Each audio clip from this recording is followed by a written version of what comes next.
Greetings, y'all.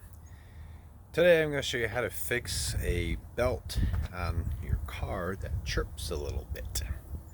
If it's squeaking wildly, you probably need to replace the belt. But if you got a relatively new belt, it's in good condition, don't have any cracks all over it, anything like that, and it makes a little chirping while you're driving or while you're sitting at the light or whatever, get you a little bit of this stuff right here.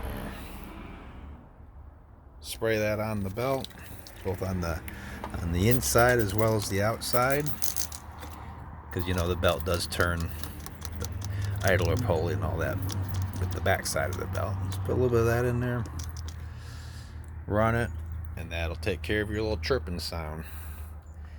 I would have already showed you what it was doing. Is just a slight chirp,